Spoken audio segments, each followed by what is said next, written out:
I'm Ryan Norris. I work for Galvin Salon. I'm the artistic director for today's shoot. 40s glamour or pin-up hair. It's all about sort of getting that quiff and getting that sort of continuous wave through the front. So the hair's been prepped, which has been blow dried. It's then been sort of like run through roughly with mousse and then tongued. So what I'm going to do now is just take the sections of the tongs out quite loosely. Once these sections have been released, I'm going to use a wide tooth comb and slowly and gently brush them out. Most of the pins are out. I've left a few in through the front, because the front is probably one of the most important parts about doing 40s glamour or pin-up hair. What we want to do, we want to create a bit of lift. Generally sort of bring this up as high as we can, getting all the knots out, and then we back comb.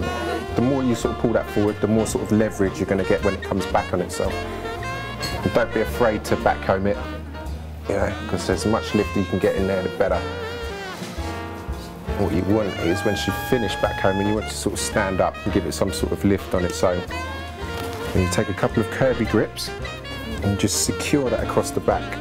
Best way to secure these is never to sort of put one on top of the other. The best way to do it is to cross them. It just makes it really nice and tight. Hairspray is a key factor, as well as mousse. We're using L'Oreal Air Fix. You just want to sort of raise that and get this underneath really smooth. A light spray. You just sort of take this section and fold it back in on itself. Just get rid of those ends. Nice and smooth. And you pinch, grab, and you roll. And after you've sort of secured your thing, you know, sometimes there's a few sort of loose and free bits of hair. So if you sort of use a bit of hairspray and just smooth that over. Same technique as on the other side. It doesn't have to balance, doesn't have to be perfect. You can have one curl slightly bigger, higher or lower than the other. And the bits that I've left in last, again, this is like the most important part really of the whole sort of look. Getting that sort of quiff to come back on itself and also sort of to get sort of roll. And if you tongue it right and get it right from the root, it should just fall in there. You shouldn't have to do too much with it. There's quite a bit of hair here, so I'm going to double them up and we're just going to half a bit of each curl and create a bit more of a whirl, just a bit lower. You don't have to worry about exposing grips either. Same with this.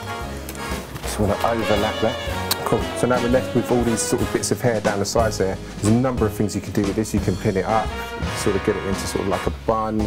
You can literally sort of twist sections, which was quite big back in the sort of pin-up days, and just sort of left like that. I think what we'll do here today is do a combination of the two. We'll twist it and slightly keep it raised, because I think it's just a little bit too long. You're nice to sort of come up about that length, collarbone length. So you just take sections, twist, and just secure that with a band. You then take a couple of grips, use the elastic band as an anchor. What's also a nice piece, you can also use little roses, pick up any sort of like little accessories place. Sort of really finishes off the look. And just sort of finger these bits and just break them up a bit, get them sort of going in the same direction. And there we go, a pin-up burlesque sort of look. It's pretty simple. And it's all about sort of like the preparation, about the tonguing. You can sort of manipulate in any way you want.